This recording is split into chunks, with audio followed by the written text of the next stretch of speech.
Bienvenue dans cette masterclass.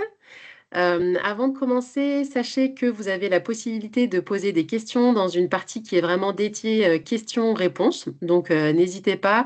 On va prendre quelques-unes des questions à la fin et sachez que de toute façon, on répondra à toutes vos questions. Donc, il n'y aura pas de questions sans réponse. On y répondra en asynchrone si on n'a pas le temps d'y répondre parce qu'on a beaucoup de contenu pour vous sur le sujet de la délivrabilité. Alors, je vous propose de débuter officiellement cette masterclass. Je suis Agathe Pélissier, Customer Success Manager Senior chez Splio.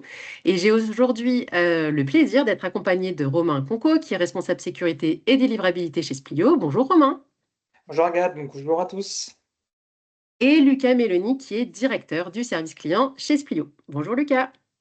Bonjour Agathe, bonjour à tous. Alors aujourd'hui, on va prendre 30 minutes ensemble pour évoquer un enjeu qui est un enjeu d'actualité à différents niveaux, à savoir la délivrabilité.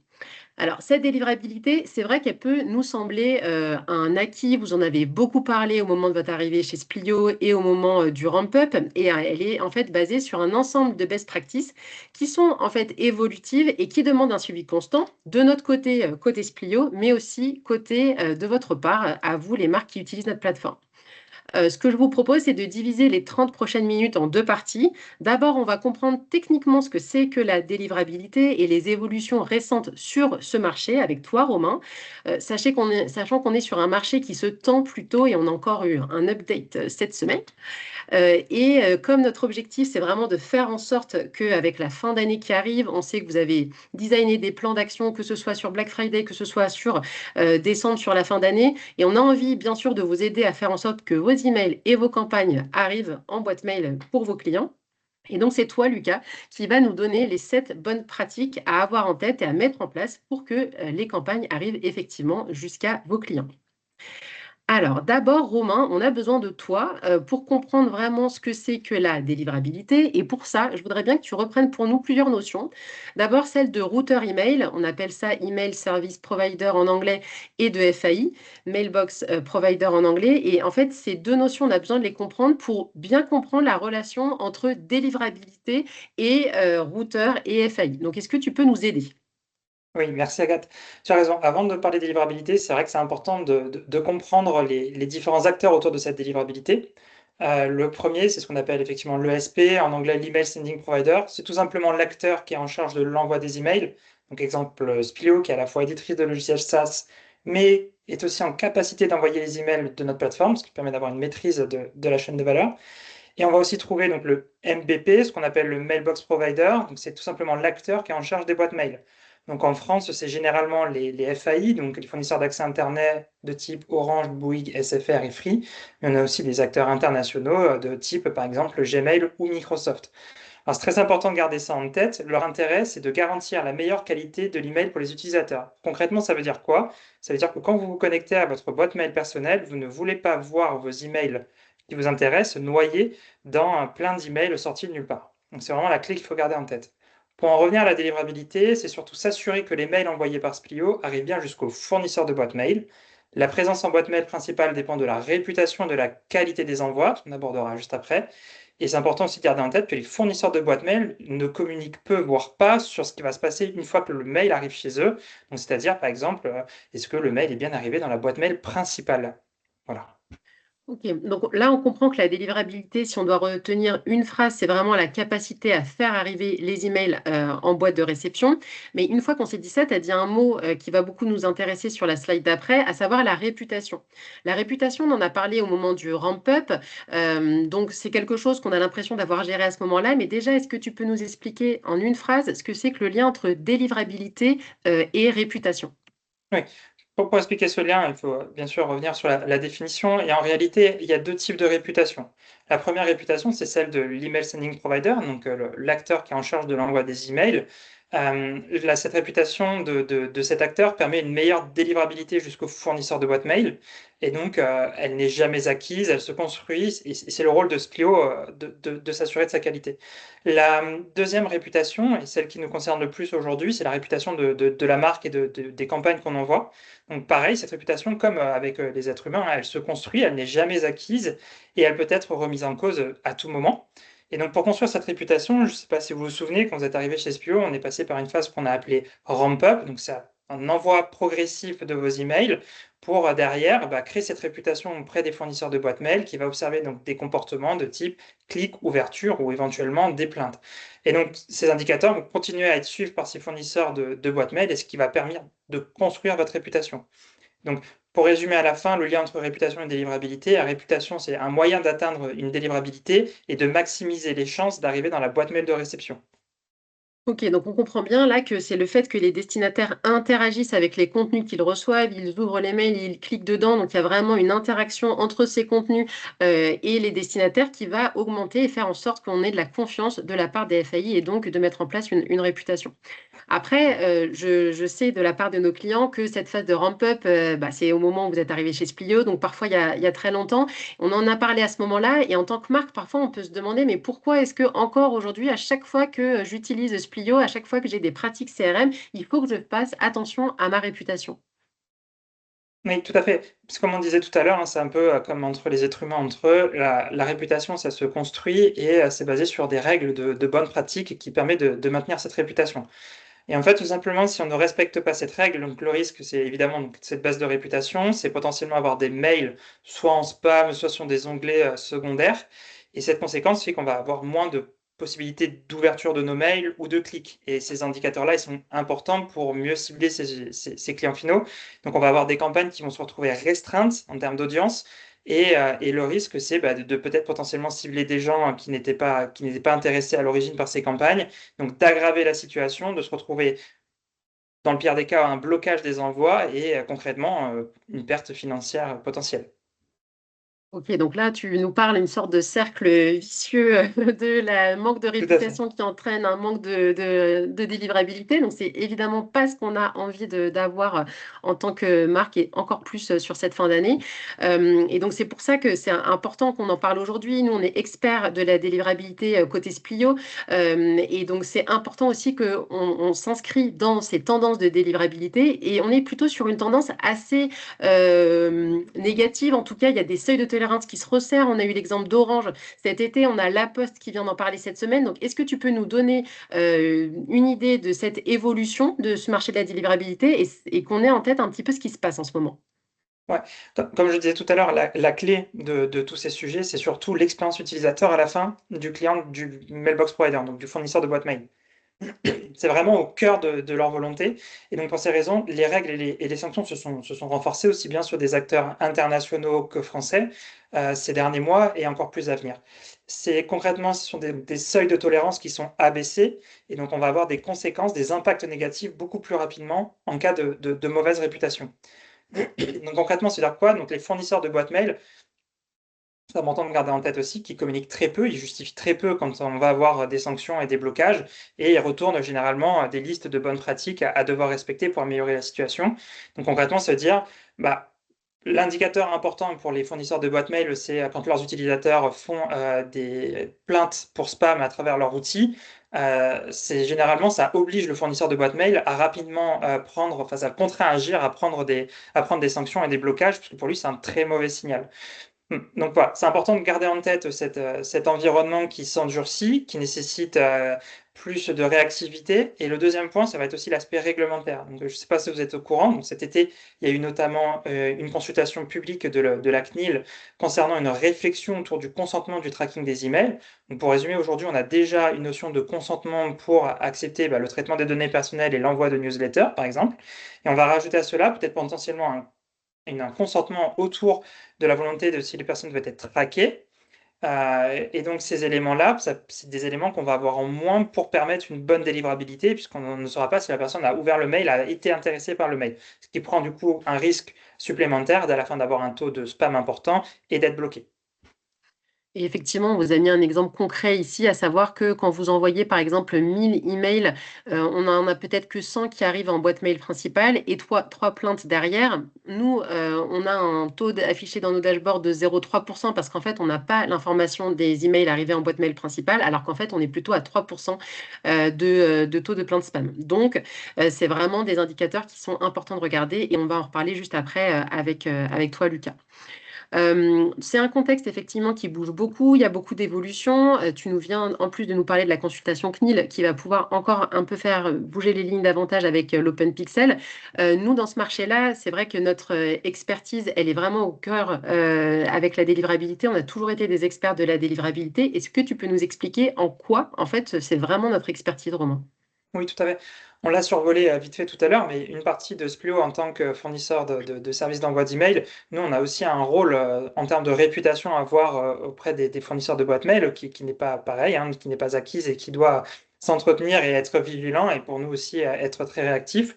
On a la chance chez Splio d'avoir nos propres serveurs, d'avoir vraiment la chaîne de bout en bout et on est capable d'envoyer donc des millions d'emails par jour. Et grâce au fait que c'est nous qui envoyons avec nos propres serveurs les emails, on a aussi une récupération rapide des événements liés à l'envoi de ces emails qui nous permet d'avoir un suivi optimal. Et comme je disais tout à l'heure, le fait que la réglementation s'endurcit, que l'écosystème s'endurcit, la clé, c'est vraiment la réactivité et la rigueur. Et donc, le fait d'avoir cette maîtrise de cette infrastructure nous permet de faciliter ce point. Ah, c'est très clair.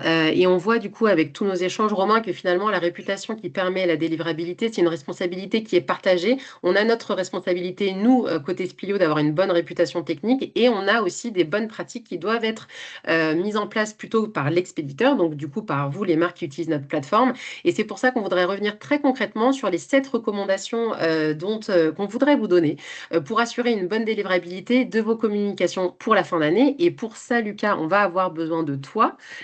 Pour commencer, on a besoin de revenir sur le qui, donc à qui doit-on adresser nos communications pour faire en sorte de maximiser leur délivrabilité.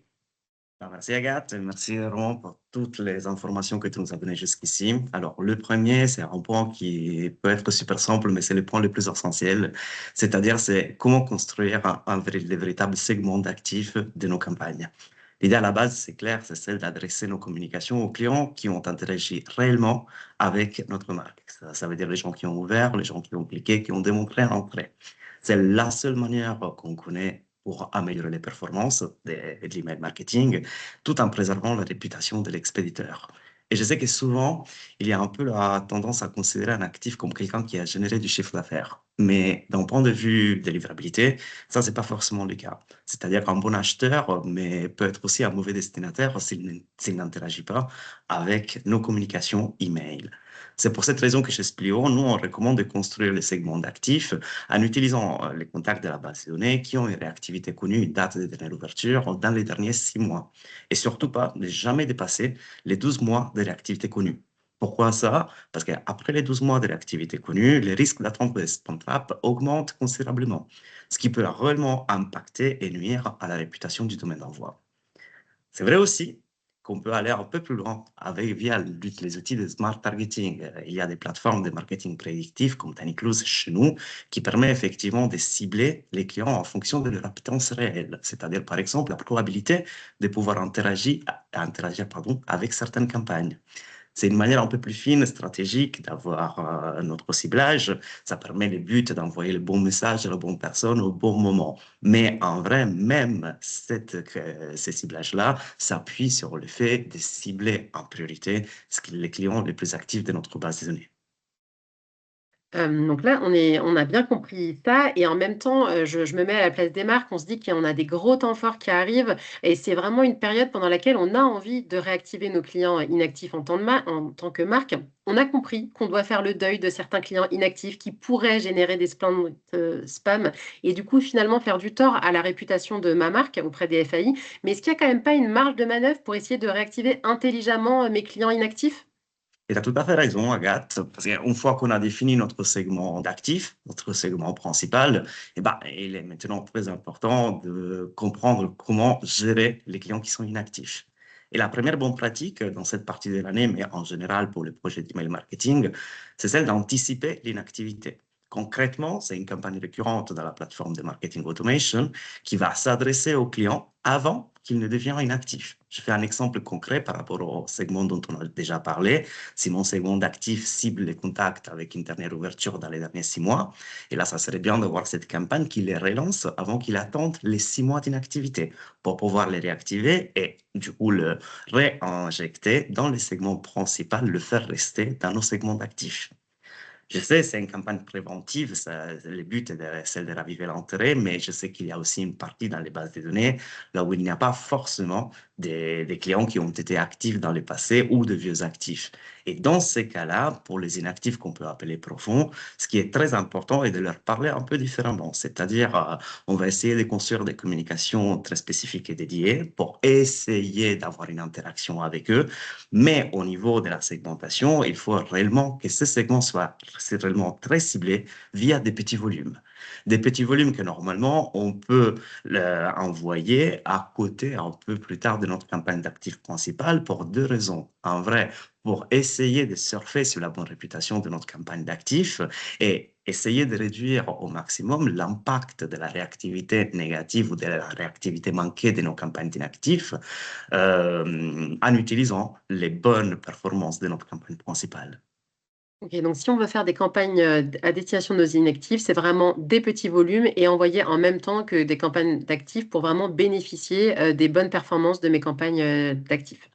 Donc, on a parlé des destinataires. On sait maintenant qui cibler pour nos campagnes de fin d'année. Quelque chose qui est très regardé par les FAI, ça va vraiment être le contenu de ce qui est envoyé. Donc, quelles sont les bonnes pratiques concrètes, les conseils concrets qu'on peut donner à nos marques pour pouvoir faire en sorte d'avoir des objets et des contenus qui soient délivrés le plus possible en boîte mail.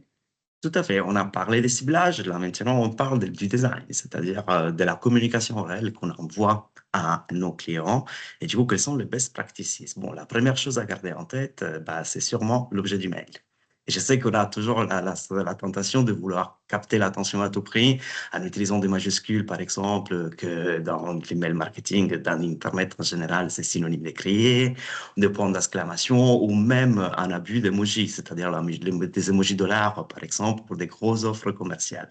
Bon, mais ça, c'est justement ce qu'il faut éviter. C'est-à-dire que ce genre d'objet, en vrai, pour les FAI, paraît trop commercial et surtout impacte la possibilité de finir dans un spam.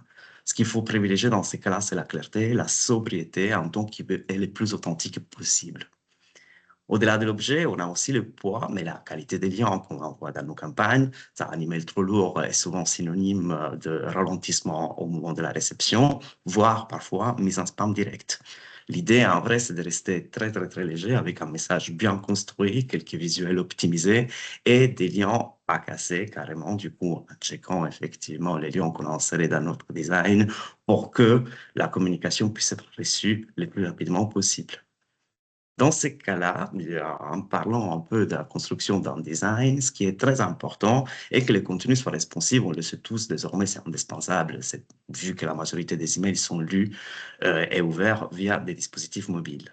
Donc, là, ouais, c'est très important de faire des tests pour que les rendus puissent être les plus adaptés possibles pour tous les écrans disponibles dans le marché aujourd'hui. C'est vrai que c'est impossible d'avoir une couverture à 360 degrés, mais de se rapprocher le plus possible. Et dans ce sens-là, c'est très important aussi de faire des tests de nos emails sur la majorité des boîtes mail possibles. Je pense qu'on a tous un peu de boîte mail test, Gmail, Outlook, Orange. On sait très bien, Outlook est très connu dans les marchés, par exemple, pour avoir des petites particularités d'affichage. Et c'est toujours un très bon conseil pour détecter à l'avance quelle sera la prévisualisation de notre communication et éviter de mauvaises surprises au moment de l'envoi. Et en dernier, c'est peut-être très important d'avoir une personnalisation, même si simple, parce que c'est réellement un vrai levier d'engagement. C'est-à-dire, plus le contenu est pertinent pour les clients finaux, plus le client final a envie d'interagir avec lui. Du coup, ça dépend carrément des informations qu'on a à disposition dans tous les univers, mais même une personnalisation simple au niveau du prénom, en utilisant la variable first name, par exemple, disponible par défaut dans les messages builder, c'est un bon moyen pour donner une sensation de personnalisation directe au client final. Et en parlant justement des objets d'email, des contenus, on a une nouvelle fonctionnalité de contrôle qualité automatique qui a été mise en place récemment dans la plateforme. Est-ce que tu peux nous dire un peu plus ce qu'on doit savoir sur le design Smart Check, s'il te plaît, Lucas? Tout à fait. C'est une fonctionnalité de contrôle de qualité qui est un peu automatique. On serait maintenant dans notre message builder. Ça va vérifier que les best practices, la majorité des best practices soient respectées. C'est-à-dire que cette nouvelle fonction est capable de détecter les liens cassés et du coup de pouvoir informer les clients avant l'envoi de la campagne, l'absence ou la présence d'un lien de désabonnement et toutes les erreurs qui peuvent dériver de notre nouvelle syntaxe liquide qui pourrait impacter la visualisation de certains blocs au moment de la réception. Et c'est pour cette raison que c'est un filet de sécurité qu'on a voulu mettre dans le message builder pour aider nos clients dans la construction des designs et tout en sachant que c'est toujours un work in progress et du coup, il y aura de nouvelles probablement dans les prochains mois. Ça deviendra de plus en plus efficace. Et en parlant du contenu, d'ailleurs, il y a un élément qui est très important et très regardé par les FAI, c'est de pouvoir se désabonner facilement. Donc, quelles sont les informations qu'on doit vraiment avoir en tête au niveau du désabonnement quand on est une marque? On a évoqué ces points, les liens de désabonnement, du coup, on est capable de les détecter via les smart checks, mais en vrai, ce qui peut paraître évident, c'est une obligation légale qui vient directement de RGPD. C'est une bonne pratique qui est incontournable pour l'envoi de l'email marketing et il faut être sûr et certain que ces liens soient toujours présents, visibles, cliquables et fonctionnels.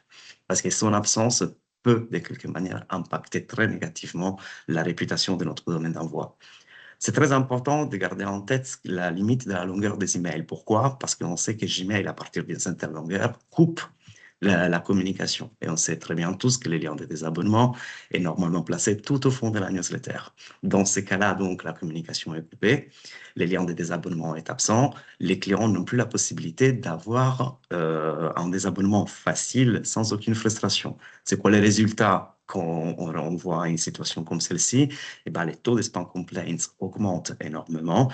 Et je veux souligner le fait qu'un spam complaint au niveau de livrabilité est bien plus pénalisant qu'un désabonnement classique, parce que ça peut impacter sur le long terme réellement la réputation de votre domaine d'expéditeur et donc toute la stratégie de communication qui viendront après. D'accord. Donc, on fait attention aux liens de désabonnement. On a beaucoup parlé d'email aujourd'hui et pour autant, est-ce que diversifier les canaux utilisés, notamment quand on a des clients qui sont opt-out email ou vraiment inactifs profonds aux emails qui sont envoyés, est-ce que ce ne serait pas une bonne manière aussi d'activer ces clients-là plutôt que d'utiliser l'email? C'est tout à fait. Marketing Automation est une plateforme multicanale et c'est vrai que quand les clients ne réagissent plus aux emails ou même ils sont opt-out pour les canaux email, mais on a toujours l'opt-in pour les communications SMS, bah, il ne faut pas laisser de côté cette partie de notre base de données.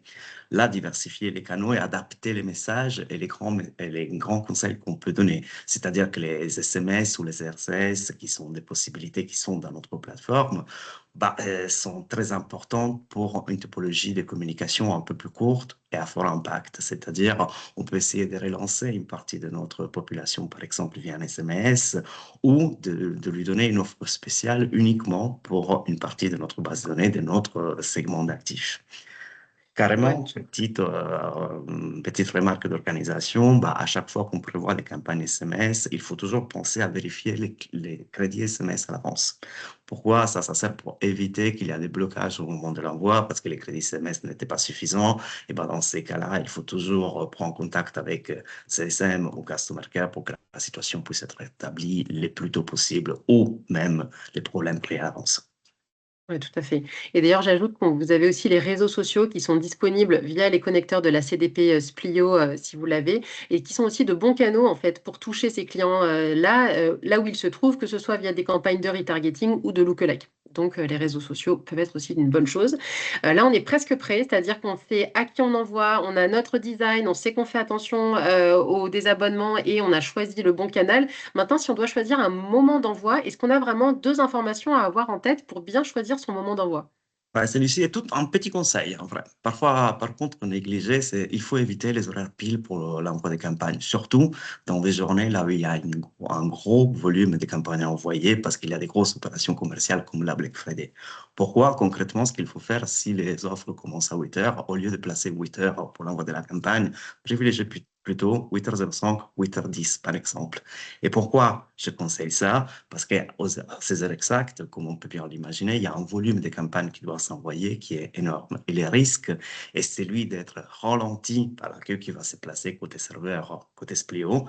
Mais si on décide de décaler légèrement l'envoi, bah, on va éviter cette congestion et on va maximiser dans la probabilité d'arriver à un point de réception plus rapidement vers notre client final. Et c'est clair en plus, deuxième petit tips, s'il y a plusieurs campagnes qui sont programmées pour la même journée, il faut toujours éviter de les programmer à la même heure, mais plutôt de les étaler pendant la journée pour pouvoir couvrir l'ensemble des offres commerciales. Oui, puis ça permet en plus de ne pas être à la même heure que les autres marques si on prend un horaire un petit peu décalé que l'envoi pile. Donc là, ma campagne est envoyée. J'ai quand même bien envie de savoir comment est-ce qu'elle a été accueillie par les FAI. Donc en gros, quels sont les KPI et repères que je dois vraiment avoir en tête et où est-ce que je peux les trouver dans Splio Marketing Auto? Tout à fait. On parle des KPI de référence, la campagne était envoyée et donc comment on peut évoluer la santé un peu de notre opération commerciale. Alors, on va commencer par l'indicateur le plus important, c'est les taux d'ouvert unique. C'est le premier qui permet d'avoir un peu l'indicateur de l'engagement global de notre campagne. Et celui-ci, dans Splio, nous on dit souvent qu'il doit être surtout toujours supérieur au 20% sur l'ensemble des FAI. Dans la partie de Customer Performance Dashboard, vous avez la possibilité de vérifier les ouvreurs par FAI. C'est-à-dire, en vrai, parfois, vous pouvez regarder sur une période très précise ou sur une campagne très précise, bah, s'il y a eu un petit problème de délivrabilité sur un FAI spécifique. Par exemple, un petit blocage Orange Voie de Sécure qui a impacté les campagnes dans certains moments après la Black Friday. Alors, dans ces cas-là, c'est très important que vous ouvrez le plus tôt possible un ticket au Customer Care d'Esplio qui pourra vous faire une analyse un peu de la situation et vous donner des conseils pour essayer de résoudre le plus tôt possible ou d'optimiser, de fixer le plus possible les rapports avec cette faille en question. On parle après du taux de livraison. Normalement, chez Splio, c'est à 99%. Et donc, ça laisse juste un 1% pour l'ensemble des soft bounce et des hard bounce. Et pourquoi ça? Un hard bounce, en vrai, c'est une erreur permanente. C'est une adresse qui n'existe plus. Et là, ce taux doit être quasiment nul parce que j'imagine qu'un peu tous, on a en place un système de double opt-in pour les nouveaux contacts. Et comme on s'adresse à des clients qui sont actifs, les clients ont tout déjà testé. Donc, c'est impossible que je génère un hard bounce sur des communications successives. Et en ce qui concerne les soft bounce, c'est des erreurs temporaires, OK, c'est une boîte pleine ou un petit souci de livraison côté FAI, bah, ça arrive toujours. On sait qu'il y a toujours ce petit morceau de notre ciblage qui peut être impacté par des soft bounce. Mais jusqu'à 1%, c'est normal. Quand ça commence à dépasser les 1%, il peut y avoir une petite alarme côté soft bounce qui doit nous faire penser qu'il y a eu un problème peut-être plus important à prendre en considération. On revient en dernier à ce qui est la réactivité négative. On l'a déjà dit un peu, pour les abonnements, le taux doit être toujours inférieur à 1%. Et les spam complaints, je reprends un peu ce que Roman disait avant, bah, on voit que la situation demande d'en avoir de moins en moins. Du coup, nous, ce qu'on conseille, c'est toujours d'être entre 0 et 0,2%, le minimum possible, tout en sachant en plus que les chiffres que vous voyez dans la plateforme ne sont pas le global des spam complaints qui peuvent être générés par une campagne. Pourquoi? Parce que certains FAI comme Google, par exemple, ne disposent pas de feedback loop et ne nous communiquent pas cette information. Les spam complaints de Gmail sont disponibles dans les Google Postmaster Tools et du coup ne sont pas comptabilisés dans les taux qu'on voit au niveau de la campagne côté Splio. Oui, donc ce qu'on peut vraiment garder en tête en tant que marque, c'est bien sûr les taux que tu as donnés et aussi de regarder en fait sur des périodes différentes pour voir si, en fonction des FAI, si on a des baisses, notamment du taux d'ouvreur unique, c'est peut-être qu'en fait on a une moins bonne délivrabilité auprès de ce FAI. Merci pour toutes ces informations, Lucas. Comme vous le savez, la fin d'année, on sait que c'est important pour vous et c'est la raison pour laquelle nous sommes également mobilisés chez Splio via 2 équipes, les équipes Customer Success et les équipes Customer Care. Il y a d'ailleurs un dispositif exceptionnel qui est mis en place côté Customer Care. Est-ce que tu peux nous en parler un petit peu, Lucas? Tout à fait. Pour les jours de la Black Friday, et pour les jours avec un gros volume de campagnes à envoyer, normalement, il y a des horaires étendus côté Customer Care, c'est-à-dire jusqu'à 19 heures la veille de la journée et à partir de 8 heures les jours même. Pourquoi? Pour essayer de fournir un service un peu plus étalé d'accompagnement pour les campagnes de la dernière minute qui ne sont pas encore finalisées. Et au-delà des horaires étendus, c'est très important de ne pas oublier qu'il y a toujours un service d'astreinte disponible jusqu'à 22h30 tous les jours, et à partir de 9h à 22h30 samedi et dimanche, et qui est potentiellement déclenchable via les formulaires d'ouverture d'un ticket, les services d'astreinte pour incident. N'oubliez pas par contre que dans ces cas-là, il s'agit d'un incident technique, un problème réel de la plateforme, et il n'y a aucun accompagnement disponible via l'astreinte pour des questions de product adoption ou de mise en place des campagnes en dehors des horaires du service. Oui, c'est vraiment pour des incidents techniques. On arrive à la fin de cette masterclass. Je voudrais quand même qu'on prenne le temps pour deux petites questions. Une question plutôt technique d'abord pour toi, Romain. Et si tu dois nous définir ce que c'est qu'un spam trap, on en a parlé rapidement, mais on ne l'a pas défini. Est-ce que tu peux nous donner cette info, s'il te plaît? Ouais, tout à fait. Un spam trap, c'est toujours un peu dans la logique qu'on dit depuis tout à l'heure. La clé, c'est l'expérience utilisateur à la fin sur l'expérience sur le fournisseur de boîte mail. Les fournisseurs de boîte mail utilisent différents outils pour identifier et faire la réputation, ce qu'on a dit. Il y a un autre outil, effectivement, qui s'appelle le spam trap, qui est en fait le fait de déposer sur des sites internet publics des adresses email qui n'ont aucune activité. Et en fait, le fournisseur de boîte mail, s'il voit des mails arriver sur ses boîtes mail, peut laisser penser que la personne à l'origine des envois ne respecte pas les bonnes pratiques et pourra prendre des sanctions beaucoup plus rapidement. D'accord, donc c'est des pièges qui nous sont tendus en tant que marque pour être sûr qu'on ait des bonnes pratiques en termes de délivrabilité et de réputation. Enfin, ça peut impacter notre réputation. Et si on parle du système d'alerting, c'est plutôt une question pour toi, du coup, Lucas. Est-ce qu'on a un système d'alerting côté Splio, justement concernant la délivrabilité? Oui, tout à fait. C'est le système qu'on appelle le système de modération. Pour chacun de nos clients, ben, nous, on fait un peu la moyenne du volume qui a été envoyé dans les dernières campagnes sur la dernière période et on considère un peu la vitesse de croisière définie pour chaque projet. Et là, normalement, comme tous les ISP, tous les FAI n'aiment pas du tout des grosses variations de volume entre une campagne et l'autre, si jamais on détecte une campagne qui a réellement un volume d'envoi très supérieur par rapport à la moyenne, et ben la campagne est mise en pause de manière temporaire et quelqu'un, soit côté Customer Care, soit côté CSM, normalement va contacter les clients pour essayer déjà de comprendre la situation, fournir d'autres options si possible ou valider avec lui l'opération tout en sachant qu'on assume un risque important en termes de délivrabilité ou pas. D'accord, merci beaucoup pour ces informations. Il y a un sondage qui va s'afficher avec deux questions. N'hésitez pas à y répondre. Avant de laisser partir mes deux acolytes du jour, je voudrais bien avoir le mot de la fin. Si on doit avoir une seule phrase de chacun d'entre vous avant de partir, qu'est-ce que ce serait, Romain? Oui, ce serait finalement moins de quantité d'emails et finalement plus de qualité, tout simplement. Pour assurer une bonne délivrabilité, une bonne réputation, parfait. Et Lucas? Ah, pour moi, c'est prévention. C'est réellement le mot-clé. Parfait. Eh bien, écoutez, merci beaucoup. J'espère que vous avez appris beaucoup de choses sur la délivrabilité aujourd'hui et à bientôt pour une prochaine masterclass Splio. Bonne journée à tous.